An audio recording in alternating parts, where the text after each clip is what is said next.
मराठा आंदोलक मनोज जरांगे पाटील यांच्या पश्चिम महाराष्ट्रातील दौऱ्याचा आजचा खरं तर चौथा दिवस आहे आणि विटा शहरात मनोज जरांगे पाटील दाखल झालेले आहेत। आपल्यासोबत स्वतः पाटील आहेत। काय सांगाल, नुकतीच एक घटना घडली, तुमच्या सहकार्याला अपघात झाला, बसने धडक दिल्याचं तुम्ही सांगितलं, परिस्थिती कशी आहे, तुम्ही लक्ष ठेवून आहात? आणि मग लक्ष देऊ नये, माझा किरण गाडीवरती बसलेला होता, मला आधी माहीत नव्हतं ना, गाडीत मी त्याला टाकलं आणि त्यामुळं मी गाडीत आम्ही त्याला जास्त बोललो नाहीत ना, लागलेलं होतं त्यामुळं जास्त बोललो नाही, त्याच्या पाठीला मार लागला होता कारण ते गाडी उभा होती आणि एस टीनं मागून धडक दिली।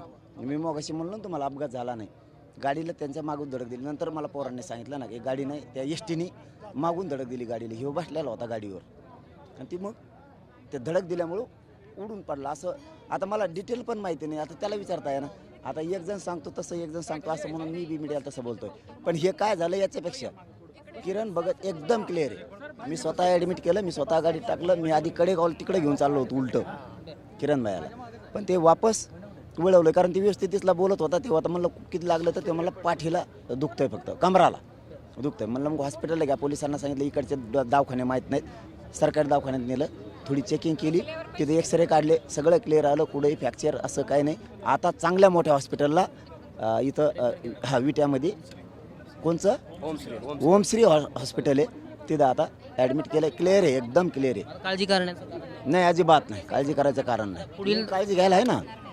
मी माझ्या लेकराला नुसतं त्या गाडीला पाठीमागून, आमच्या गाडीला पाठीमागून, किरण भाईच्या गाडीला पाठीमागून एस टीनं धडक दिल्यामुळं आमच्या पुढं गाड्या होत्या, अर्ध्या मागं थांबलेल्या होत्या, आमच्या अर्ध्या पुढं होत्या, आम्हाला कळता क्षणी मी गाडी वळवली ना, मी जीव लावतो माझ्या लेकराला। मला बाकीच्यापेक्षा समाज माझ्यावरती 24 तास लावतो, मी समाजाच्या लेकराला जीव लावतो। मी स्वतः ॲडमिट केलं, व्यवस्थित आता मोठ्या हॉस्पिटलला नेलं, काही टेन्शन घ्यायची नाही, कुणी घाबरून जायचं नाही। पुढील दौऱ्यात काही बदल केला की तोच दौरा नियोजित? नाही नाही, नियोजित दौरा आहेच, किरणच म्हणला क्लिअर आहे, त्याच्यापेक्षा 2 पोरं ठेवलेत आता, तेव्हा मला पुरा दौरा करायचा पाटील।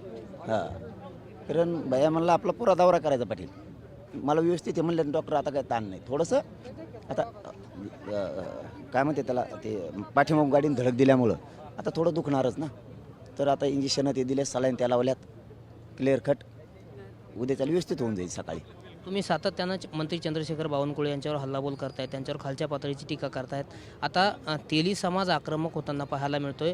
अमरावतीमध्ये तेली समाजाच्या वतीने तुम्हाला अटक करण्याच्या मागणीचं निवेदन देण्यात आलं जिल्हाधिकाऱ्यांना। चांगली गोष्ट आहे, तेलेच आहे का देऊ, मला नव्हता माहीत, बरं झालं, सगळ्या दुनियात जात दाखिली, सगळा समाज मानित होता, आता ही चाळी खेळायला लागला का बावनकुळ्या, मला माहीत नव्हतं, मी खरं बोलतो, मी खोटं बोलत नाही कधी, मला त्याची जात माहीत नव्हती, मला फक्त एक गोष्ट माहीत होती की तो चांगला आहे, चांगले कामं करतो आणि शेवटी हे चुकीचं केलं, एवढ्याच विषयावर बोलत होतो।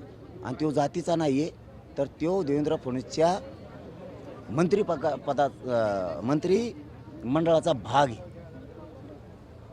जातीवर आणून जातीवादी बावनकुळ्यांनी बनू नये हे लक्षात ठेव।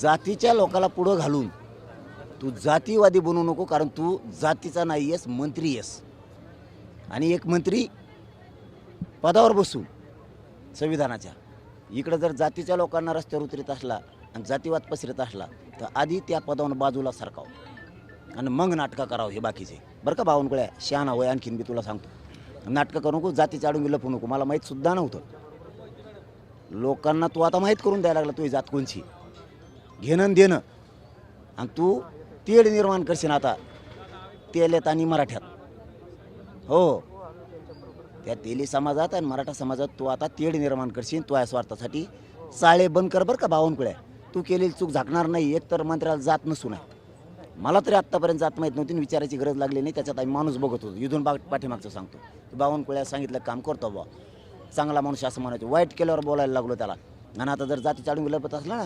जातीवादपणाचा शानपणा करू नका बावनकुळ्या, तुला सांगतो नीट राय।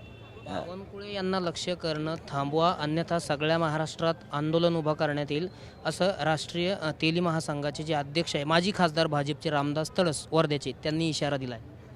पूर्ण महाराष्ट्रात आंदोलन तुमच्या विरोधात, तुला काय वाकडं करायचं कर म्हणा, बावनकुळ्याचं ऐकू, हां त्याला बावनकुळ्याला जाती तोलायचं आणि तुम्हाला आता तुम्ही जात दाखिली ना तुमची, शेवटी मराठ्याकडून निवडून येऊन तुमची जात दाखिली, कोणालाच माहीत नव्हतं, तुम्ही दाखिली ना, परिणाम बी बघ कसे आहेत. तू आडवा ये. पण अनेक नेते सध्या आता तुमच्यावर सुद्धा बोलताना पाहायला मिळतात की अशा प्रकारची टीका करू नये, बोलताना तारतम्य बाळगावं. अनेक नेते टीका, विजय वडेट्टीवार असेल, नवनाथ बन असेल किंवा मंत्री पंकज भोयर असतील.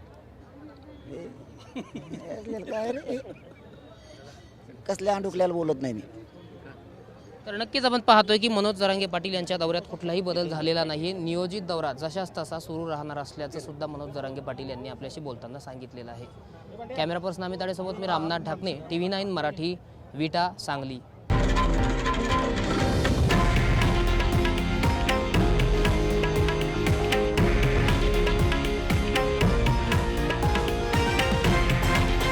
हे आहे देशातील नंबर 1 न्यूज नेटवर्क आणि आपण पाहत आहात TV9 मराठी, एकमेव.